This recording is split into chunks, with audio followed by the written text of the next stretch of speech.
মুক্তির অনুমতি পেল ১.৫ বছর আটকে থাকা ছবি অমীমাংসিত। শাকিব খানকে নিয়ে করা মন্তব্যে মুখ খুলেছেন জাহিদ হাসান। বললেন তার বক্তব্য ভুলভাবে উপস্থাপন হয়েছে। এটা ভুল বোঝাবুঝি কেন হবে? এটা তো আমি মিন করিনি। অনুদান কমিটি থেকে পদত্যাগ করেছেন মম। ঢাকায় বসেছে পাহাড়ি ফল নিয়ে মেলা। দর্শক সবাইকে আমন্ত্রণ। শুরু করছি Walker footwear presents showbiz and style 24। দেশ বিদেশের বিনোদনের নানা খবর সাথে নিয়ে আছি আমি শেহরিন জেবের। অবশেষে সার্টিফিকেশন বোর্ড থেকে মুক্তির অনুমতি পেয়েছে রায়হান রাফি পরিচালিত আলোচিত ছবি অমীমাংসিত।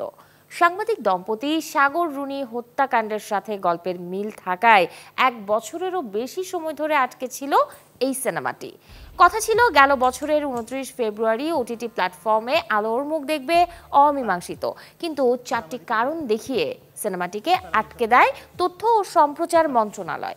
এক বিজ্ঞপ্তিতে জানানো হয়, এতে যেমন নৃশংস খুনের দৃশ্য রয়েছে, তেমনি কাল্পনিক কাহিনীর উপর ভিত্তি করে এটি তৈরি হয়েছে। চিত্রনাট্য ও সংলাপের বিষয়বস্তু বাস্তবতার সাথে এতটাই মিল যে সিনেমার কাহিনীটি বাস্তবে ঘটেছে এবং ঘটনা সংশ্লিষ্ট মামলা উচ্চ আদালতে বিচারাধীন। তবে সব সংকট কাটিয়ে মুক্তির অনুমতি পেয়েছে অমীমাংসিত। খুব শিগগিরই সিনেমাটি মুক্তির দিন চূড়ান্ত হবে বলে জানান নির্মাতা। শাকিব খানকে নিয়ে জাহিদ হাসানের একটি বক্তব্য বিনোদন পাড়ায় তৈরি করেছে বিতর্ক। অনুযোগকে নিয়ে অগ্রজ শিল্পীর মন্তব্য কেউ স্বাভাবিকভাবে নিলেও কেউ কেউ তিলকে করছেন টাল। নিজের অবস্থান পরিষ্কার করতে তাই কথা বলেছেন জাহিদ হাসান। বলেন শাকিব খানকে নিয়ে তার মন্তব্য ভুলভাবে উপস্থাপন করা হয়েছে। শাকিব খানকে শাকিব খান বলা হয় না, বলে মেগাস্টার শাকিব খান। অন্য সবাইকে বলা হয় যে চিত্রনায়ক শাকিব খান। সম্প্রতি এক আয়োজনে নায়ক শাকিব খানকে নিয়ে এমনই মন্তব্য করেন অভিনেতা জাহিদ হাসান, যেখানে তিনি বলেন শাকিব খান নিজের পরিচয়ে পরিচিত, তার নামের সাথে মেগাস্টার শব্দটি কানে লাগে। এটা তার জন্য কতখানি ভালো মন্দ হচ্ছে আমি জানি না, কিন্তু খটমট লাগে, কানে লাগে। দিন ৪ আগে করা এই মন্তব্য নিয়ে সমালোচনার তৈরি হয়েছে দেশের বিনোদন পাড়ায়। অনুযোগে নিয়ে অগ্রজ শিল্পীর এমন মন্তব্য পক্ষে বিপক্ষে তৈরি করেছে নানা মত। যদিও জাহিদ হাসানের দাবি তার কথাকে ভুলভাবে উপস্থাপন করা হয়েছে। আমি ব্যথিত হয়েছি কেন, যে ও তো আমার চেয়ে বয়সে ছোট, আমার ইন্ডাস্ট্রির, এবং এইটা মানুষ হয় কি যে একটা খামাখা আমার সম্বন্ধে একটা ভুল ধারণা করবে। আমি তো এরকম মানুষ না, বা ওর সম্বন্ধে করবে, এইটা আমি দূর করতে চাচ্ছি। এটা ভুল বোঝাবুঝি কেন হবে? এটা তো আমি মিন করিনি। ৯০ দশকের এই অভিনেতার মতে পুরো বিষয়টি ছিল নিছক ভুল বোঝাবুঝি, যা কখনোই চাননি তিনি। আমি চিন্তা করেছিলাম যে নিজেই যেহেতু একটা মানুষ অনেক বড় হয়ে যায়, তার সামনে অন্য কিছু বিশেষণ লাগে না। আমি বলতে চাচ্ছিলাম যেরকম টম ক্রুজ, তারা কি অন্য কিছু নাম দেওয়া দরকার আছে? শাহরুখ খান, সালমান খান বা ম্যারাডোনা, মেসি, এদের সামনে তো বিশেষ কিছু লাগে না, নামটাই এনাফ। আমাদেরই তো মানুষ। আর কাউকে ছোট করে কেউ বড় হবে, সেটা কখনো কেউ হতে পারে না। আমি কাউকে ছোট করতে চাইও না। নিজেকে শাকিব খানের একজন শুভাকাঙ্ক্ষী মনে করে তার আগামীর সময়ের জন্য শুভকামনাও জানান জাহিদ হাসান। তার যে অবস্থানটা, যে জায়গায় গেছে, আমি তাকে উত্তর আরও বড় দেখতে চাই। আমি কেন টম ক্রুজের সঙ্গে তুলনা করছি, আমি কেন সালমানের সঙ্গে তুলনা করছি, কেন শাহরুখের সঙ্গে তুলনা করছি, এইটা চিন্তাগুলি তো হয়ে যায়। গেল কুরবানির ঈদে প্রেক্ষাগৃহে মুক্তি পায় শাকিব খান অভিনীত ছবি তাণ্ডব এবং জাহিদ হাসানের ছবি উৎসব। দুটি সিনেমাই পেয়েছে দর্শক। আরে জাহিদ হাসানকে দেখ। মাকসুদুল হক ইমু, চ্যানেল 24, ঢাকা। ২০২৪-২৫ অর্থ বছরের চলচ্চিত্র অনুদান কমিটি থেকে নিজের নাম প্রত্যাহার করে নিয়েছেন অভিনেত্রী জাকিয়া বারী মম। গতকাল ৩২টি চলচ্চিত্রকে ১৩ কোটি টাকা অনুদান প্রদানের পর তার পদত্যাগের বিষয়টি প্রকাশ্যে আসে। এ বিষয়ে গণমাধ্যমকে মম জানান, গত ২৫ মে তথ্য ও সম্প্রচার মন্ত্রণালয়ের সচিব বরাবর ব্যক্তিগত ও পেশাগত কারণ দেখিয়ে পদত্যাগপত্র জমা দিয়েছেন তিনি। তার দাবি, যেহেতু ব্যক্তিগত কোনো চাওয়া পাওয়া নেই ক্ষমতার কাছে, তাই শুধু কাজটাই করতে চেয়েছিলেন তিনি, কিন্তু সেটা হয়নি। আর তাই তার উপলব্ধি, ছেড়ে দেয়া পদে অন্য কেউ এসে অনেক কাজ করলে সেটা কমিটির জন্য ভালোই হবে। মূলত চলচ্চিত্রের উন্নয়নের লক্ষ্য নিয়ে সংস্কারের আশায় নিজের শুটিং ব্যস্ততা ফেলে রাজপথ থেকে অনুদান কমিটিতে যুক্ত হয়েছিলেন মম। শুধু এই অভিনেত্রী নয়, অনুদানের পূর্ণ দৈর্ঘ্য কমিটি থেকে আরও অব্যাহতি নিয়েছেন ঢাকা বিশ্ববিদ্যালয়ের থিয়েটার অ্যান্ড পারফরম্যান্স স্টাডিজ বিভাগের শিক্ষক ও অভিনেতা নির্দেশক তিতাস জিয়া এবং নির্মাতা ও সম্পাদক সামির আহমেদ। তারাও পদত্যাগপত্রে দেখিয়েছেন ব্যক্তিগত কারণ। 2024 সালের 7 অক্টোবর সরকারের তথ্য ও সম্প্রচার মন্ত্রণালয়ের একটি প্রজ্ঞাপনের মাধ্যমে পুনর্গঠন করা হয় পূর্ণদৈর্ঘ্য চলচ্চিত্রের অনুদান কমিটি। সবাইকে পেছনে ফেলে ইউটিউব ট্রেন্ডিং এর শীর্ষে উঠে এসেছে নাটক মাটির মেয়ে। আর্থিক সজীবের পরিচালনায় একক এই নাটকটিতে প্রধান চরিত্রে অভিনয় করেছেন শায়লা সাথী। দর্শক ভালোবাসা পাওয়া এই নাটকটি নিয়ে চ্যানেল 24 এর সাথে কথা বলেছেন এর নির্মাতা আর অভিনেত্রী। গ্রামের সহজ সরল এক মেয়ের জীবন সংগ্রাম, সাথে নানা প্রতিকূলতা পেরিয়ে সামনে এগিয়ে যাওয়ার গল্পে নির্মিত নাটক মাটির মেয়ে। তুমি হচ্ছে এই প্রজন্মের সুফিয়া কামাল। আর্থিক সজীবের পরিচালনায় যে নাটকের কেন্দ্রীয় চরিত্রে অভিনয় করেছেন শায়লা সাথী। নাটকটি অনলাইনে মুক্তির পরে আসে আলোচনায়, উঠে আসে ইউটিউব ট্রেন্ডিং তালিকার শীর্ষে। দর্শকদের এমন সাড়া পেয়ে বেশ উচ্ছ্বসিত শায়লা সাথী। চ্যানেল 24-কে তাই নিজের কাজটি নিয়ে জানিয়েছেন তার অনুভূতি। আমার তো সব জায়গা থেকেই রেসপন্স পাচ্ছি, কিন্তু আমার তো সব থেকে বড় রেসপন্স ছিল আমার আব্বু আর আম্মুর পক্ষ থেকে। কারণ আমার আব্বু আম্মু যখন কাজটা দেখে বলেছে তোমার জীবনের সব থেকে সেরা নাটক দেখলাম, ইনফ্যাক্ট আমাদের পরিচালক আর্থিক ভাই ওনাকেও ফোন করে বলেছে যে দুর্দান্ত একটা কাজ বানিয়েছো, তো তখন তো অলরেডি আমি আমার পুরস্কার পেয়ে গেছি, তাই না? তো এটার থেকে ভালো লাগা তো আর কিছু হতে পারে না। দর্শক আমাকে যেভাবে ভালোবাসা দিচ্ছে, কমেন্টে গেলেই আমার তো অটোমেটিক কান্না পেয়ে যাচ্ছে। আমি গায়ে হাত তুলছি। ভিন্ন গল্পের নাটক মাটির মেয়ে নিয়ে অনলাইনে দর্শক সাড়া দেখে খুশি এর নির্মাতা ও প্রযোজক। জানালেন দর্শকদের এই ভালোবাসা জুগিয়েছে ভালো কাজের অনুপ্রেরণা। তো আমার এতটা এক্সপেকটেশন অ্যাকচুয়ালি ছিল না। আমি ভেবেছিলাম যে এটা একটা অফ ট্র্যাকের গল্প, যেহেতু সাধারণ মানুষ নেবে না, কিন্তু আমার ধারণা ভুল হয়েছে যে একটা অফ ট্র্যাকের গল্প এভাবে মানুষ নেবে, সেটা কল্পনার বাইরে। প্রথমে আমি ভাবছিলাম যে এটাতে আমি বিফল হব, যেহেতু আমি সফল হয়েছি, ক্লাসিক্যাল কাজের সঙ্গে আধুনিকতার একটা মিশ্রণ মানুষ পছন্দ করছে। সো আমি এটা নিয়ে উৎসাহী। নেক্সট আমি এরকম কাজ আরও করার চেষ্টা করব। একটা মায়ের কাছে বাচ্চার গুরুত্ব, যে সন্তানের গুরুত্ব, যে পৃথিবীর সব কিছুর উপরে, এই জিনিসটা মানুষকে টাচ করছে। ভালো গল্প, ভালো নির্মাণ এবং পারফরমেন্স যদি নাটকে ভালো হয়, তাহলে দর্শক নাটক দেখে। এই মাটির মেয়ে নাটকের দর্শকপ্রিয়তা, এই ব্যাপক দর্শকপ্রিয়তা এটাই প্রমাণ করে। মাটির মেয়ে নাটকের বিভিন্ন চরিত্রে অভিনয় করেছেন ইন্তেখাব দিনার, তামিম খন্দকার, সাবেরি আলমের মতো শিল্পীরা।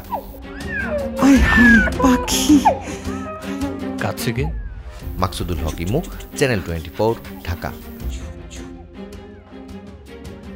নিজেদের জীবনমান উন্নয়নে 7টি প্রতিষ্ঠানের সাথে চুক্তি করেছে ছোট পর্দার নির্মাতাদের সংগঠন directors guild Bangladesh. Shwapno super shop, cafe Colombia, Labaid, universal হাসপাতাল সহ দেশের নামকরা 7টি প্রতিষ্ঠানের সাথে লিখিত চুক্তি স্বাক্ষরের পাশাপাশি হয়েছে মতবিনিময় অনুষ্ঠান।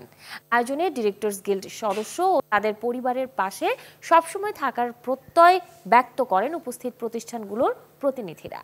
এ সময় ডিরেক্টরস গিল্ডের সভাপতি শহীদুজ্জামান সেলিম ও সাধারণ সম্পাদক ফরিদুল হাসান তাদের বক্তব্যে বলেন, পূর্ব প্রতিশ্রুতি অনুযায়ী নির্মাতাদের সব রকম সুযোগ সুবিধা দিতে চেষ্টা করে যাচ্ছে বর্তমান কমিটি। এদিন সংগঠনটির ভবিষ্যৎ পরিকল্পনা ও সম্ভাব্য কর্মসূচি সম্পর্কেও বিস্তারিত জানানো হয়।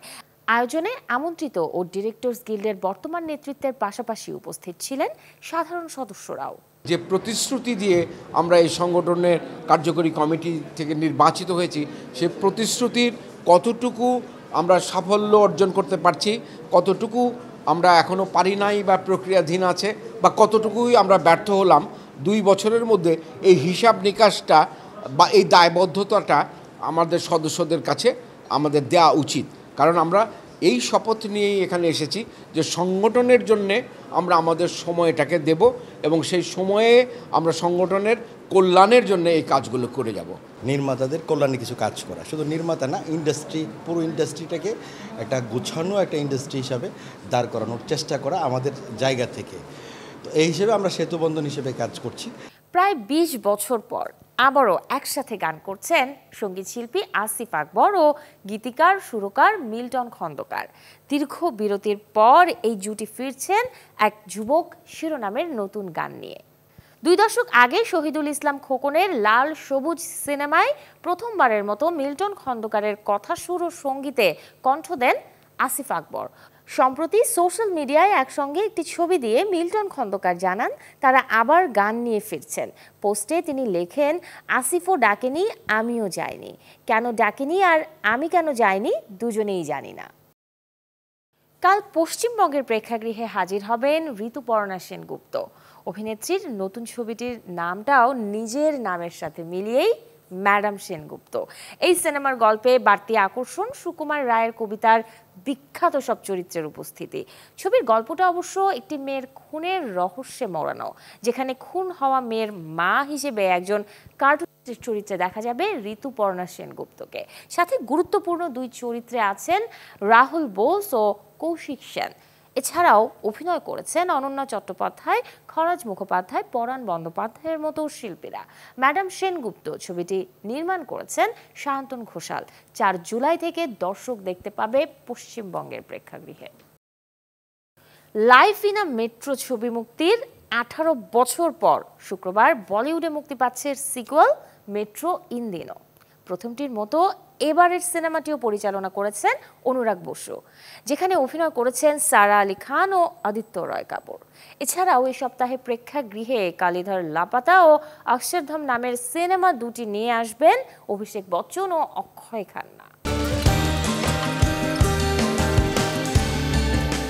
লাইফ ইন আ মেট্রো সিনেমার ইন দিনো গানটি আজও দর্শক শ্রোতাদের কানে বাজে।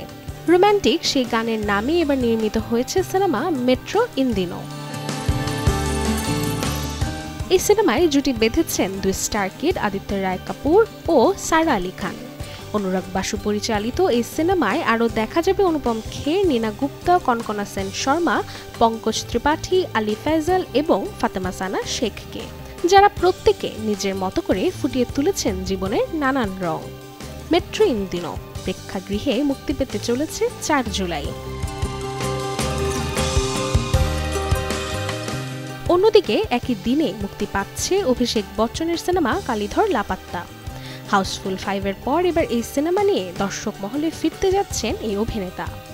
সিনেমাটি পরিচালনা করেছেন মধুমিতা।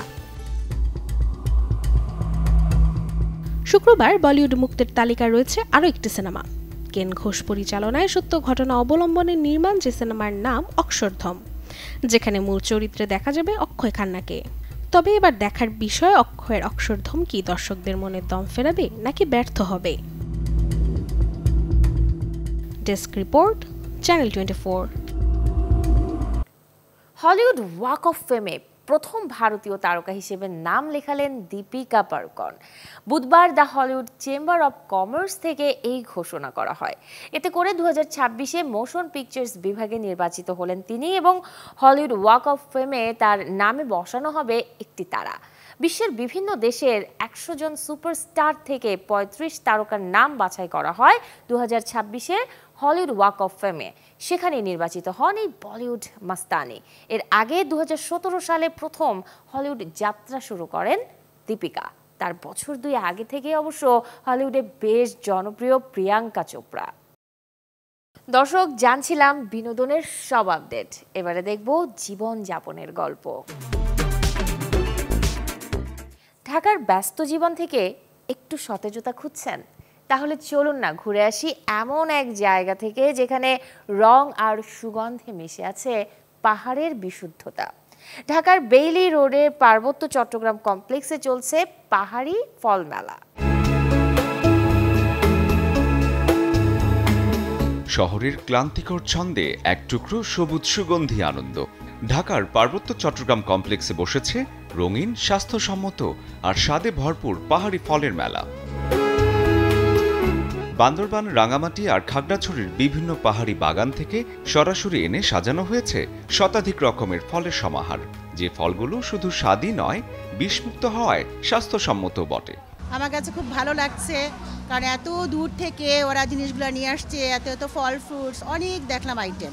এই ফল মেলার মাধ্যমে আমাদের বাংলাদেশে, সমগ্র বাংলাদেশে পাহাড়ি ফলের একটা পরিচিতি হবে। সবচেয়ে মজার ব্যাপার হলো বিষমুক্ত খাবার। 1 তারিখ জুলাই থেকে ফল মেলা, আজকে চলে আসলাম। মেলায় সবার দৃষ্টি কেড়েছে 2.5 কেজি ওজনের ব্রুনাই কিং আম। এই জাতের আমের এক একটির ওজন হয় 4 থেকে 5 কেজি। তবে বান্দরবানে এখন পর্যন্ত 2.5 কেজি পর্যন্ত ওজনের আম হয়েছে। ফল মেলা 2025-এ এই ফল মেলায় এই যে ব্রুনাই কিং, এটা হচ্ছে একটা আকর্ষণীয় একটা আম আনা হয়েছে। এটার ওজন হচ্ছে আপনার 2.5 কেজির মতো আছে। বিশেষ করে খাগড়াছড়ি, রাঙ্গামাটিতে বেশি আমের হাপ এখন। আগে বলা হয়তো, যেমন আপনি 10 বছর আগে চিন্তা করতাম আমরা যে সমতলে উত্তরবঙ্গে আমের বড় চালান আসে, কিন্তু এখন আমাদের খাগড়াছড়িতে এই জায়গাতে বেশি হচ্ছে। আম আছে, ড্রাগন ফল আছে, তারপরে কাঁঠাল আছে, কলা আছে, তারপরে হচ্ছে আরও বিভিন্ন আইটেমের ফল আছে। আর সমতলের চেয়ে পাহাড়ি মাটির আনারস হয় বেশ মিষ্টি। মেলায় এই ফলটিও আছে। পাশাপাশি আছে পাহাড়ি কলা, নানা রকম মশলা সহ দেশীয় নানা জাতের ফল। পাহাড়ি ফলের ঘ্রাণ, বৈচিত্র্যময় প্রাণ স্লোগানে মেলা চলবে 5 জুলাই পর্যন্ত। সকাল 10টা থেকে রাত 8টা পর্যন্ত এটি সবার জন্য উন্মুক্ত। শরীফুল হক, চ্যানেল 24, ঢাকা। দেশের বিভিন্ন খাতে অবদান রাখা তরুণদের উৎসাহ এবং স্বীকৃতি দিতে যাত্রা শুরু হয়েছে স্টারশিপ ইন্সপায়ারিং 10, যার মাধ্যমে খুঁজে বের করা হবে নিজ নিজ ক্ষেত্রে স্বপ্নজয়ী সফল মানুষদের, যাদের মধ্য থেকে খুঁজে নেওয়া হবে সেরা 10 ইন্সপায়ারিং হিরোকে। স্টারশিপ ইন্সপায়ারিং 10 শীর্ষক এই উদ্যোগটি হাতে নিয়েছে স্মাইল ফুড প্রোডাক্টস লিমিটেড।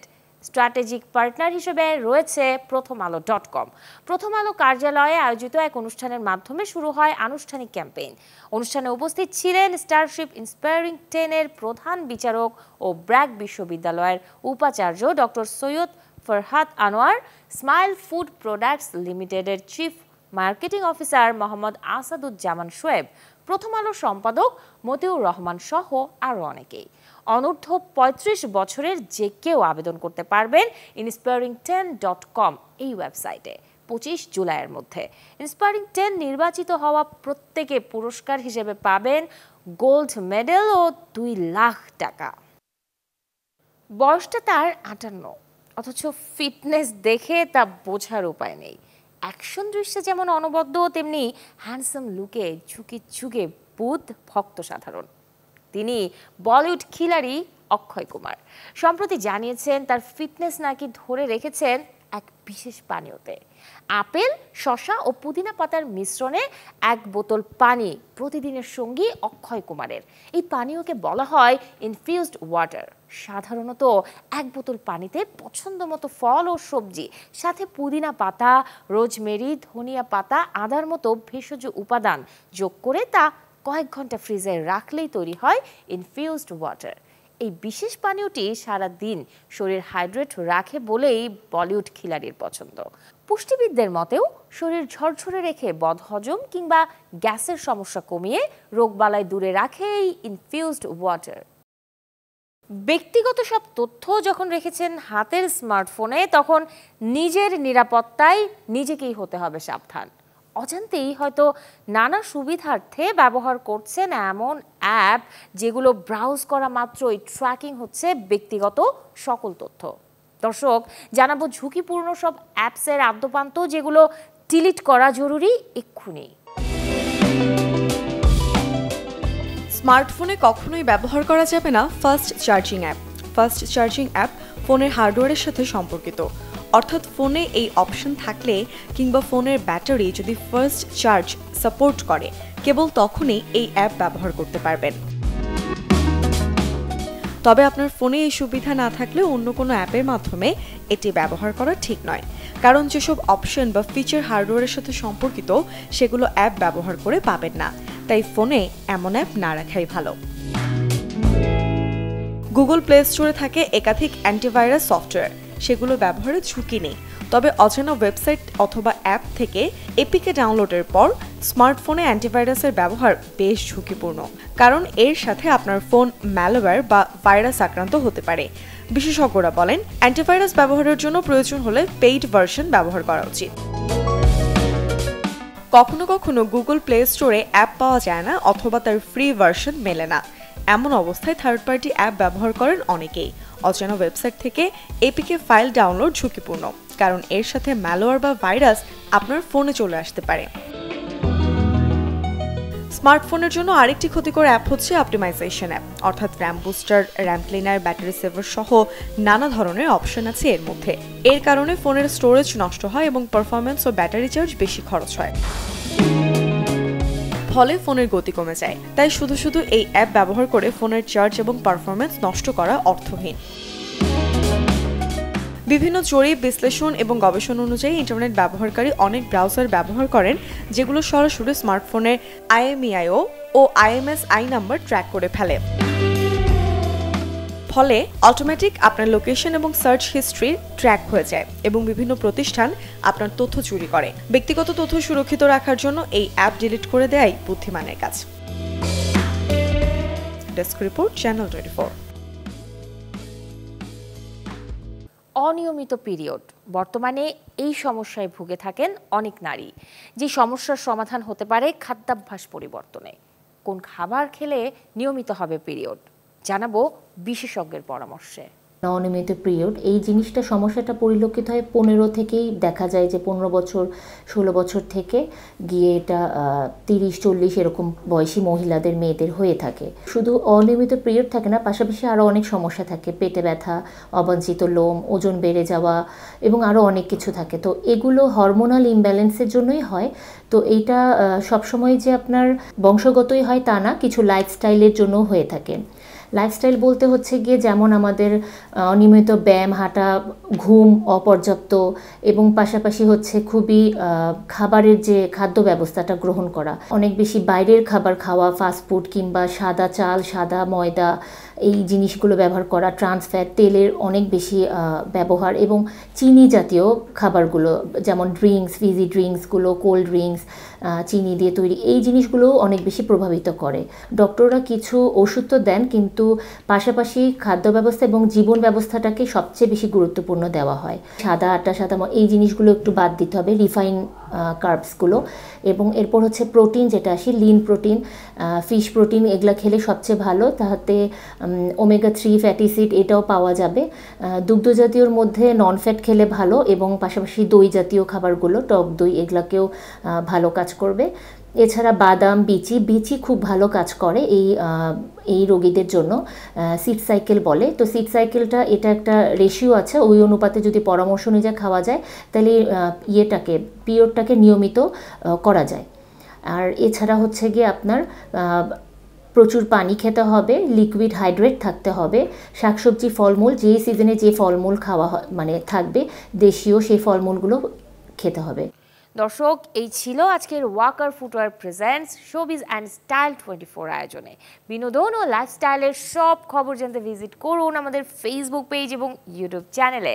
আসছে রবিবার ঠিক একই সময়ে আবারও দেখা হবে। সেই পর্যন্ত সবাই ভালো থাকুন, সুস্থ থাকুন আর অবশ্যই চ্যানেল 24 এর সাথেই থাকুন।